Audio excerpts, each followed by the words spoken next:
काय दम निघाना, मला आता काय खाल्ल्याशिवाय जमत नाही का ते महाराज, आता खावं लागते, दम निघाना, मित्र काय येईना, मला आता थोडंशी काहीतरी करावं लागेल. बायको गेली होती बाहेर घरी,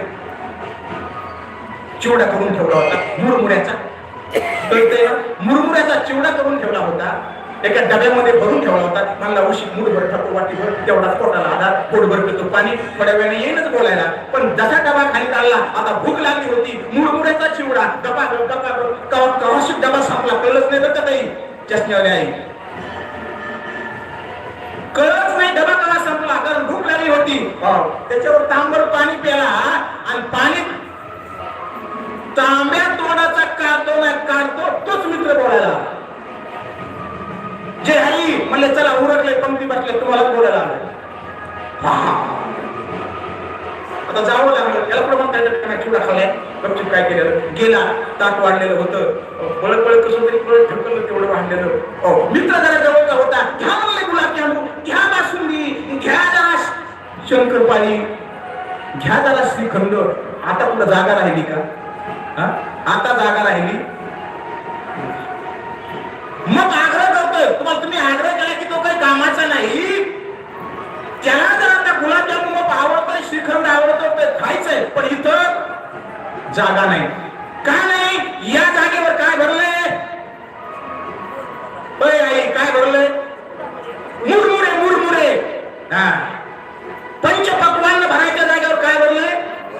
मुरमुरे भरले. त्या मुरमुरे, मग आताची जागा केव्हा होईल? जेव्हा ते एकतर मुरमुरे बाहेर काढावे लागतील. बाहेर काढता येतील का? ते पचावे लागतील, मग पचल्यानंतर आपोआप बाहेर पडतील, तो भाग वेगळा आहे.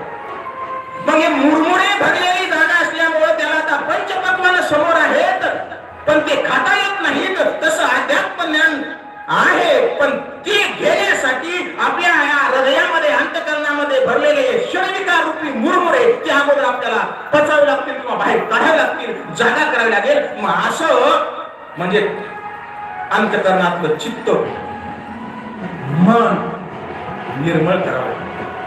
तुका म्हणे चित्त करारे काय पुढं निर्मळ येऊनी गोपाळ, किंवा कुणी म्हणेल गोविंद राहे तेथे. अध्यात्म ज्ञान कुठं राहतं? गोविंद म्हणजे आत्मज्ञान आहे, गोविंद म्हणजे ब्रह्मज्ञान आहे. तैसा हृदयामध्ये रामू असता सर्व सुखाचा रामू, का भांतीशिवरी कामू विषयावरी. तो राम म्हणजेच ब्रह्म आहे, ब्रह्माचं ज्ञान म्हणजे आत्मज्ञान आहे, आणि ते इथं आहे. पण त्याला जरी तो जागृत करायचं असेल, त्याला जर प्राप्त करायचं असेल, तर आपल्याला अंतःकरण अगोदर या मुरमुऱ्यापासून बाजूला काढावं लागेल. कोणते मुरमुरे? हे आता दृष्टांत सांगितलेले नाही बरं.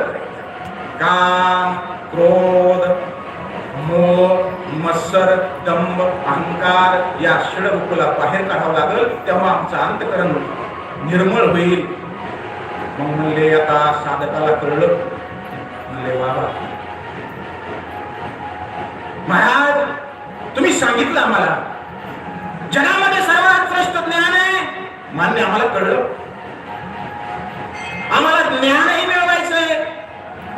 त्यासाठी काय करावं लागेल? जरी मनी अति आणावे, मनामध्ये आणावं लागेल, अति अंतःकरण निर्मळ करावं लागेल, अंतःकरणात जागा करावं लागेल. जरी मनी अति आणावे, पण हे शरीरविकार बाहेर काढायचे कसे हे आम्हाला नाही ना कळलं. कळतंय ना तुम्हाला मी काय सांगतोय? थोडं थोडं जसं मला समजते तसं समजतं. हे अंतःकरणातलं शरीरविकार बाहेर काढायला जागा करण्यासाठी मग आता पुढे काय करावं लागेल? बरं तुम्ही म्हणतात ते आत्मज्ञान, आत्मज्ञान, ते आम्हाला आत्मज्ञान माहितही नाही कसं असतं ते, आणि अंतःकरण हे निर्मळ कसं करायचं तेही माहित नाही. हे जरा सांगा ना आम्हाला. असं माऊलीच्या साधकाने ज्यावेळेस प्रश्न केला, त्यावेळेस माऊली याच ओवीच्या पुढच्या 3ऱ्या चरणामध्ये म्हणतात, ते ज्ञान पैगा पडवे, जरी मनी अति आणावे, मग काय करावे? तरी संताया भजावे. इथपर्यंत सर्वस्वी पुन्हा पुरुष आहे, त्याच्यावर पुन्हा वेगळं चिंतन. तरी संता या भजावे. उपाय सांगितला, सोपा उपाय सांगितला. काय उपाय सांगितला? संताची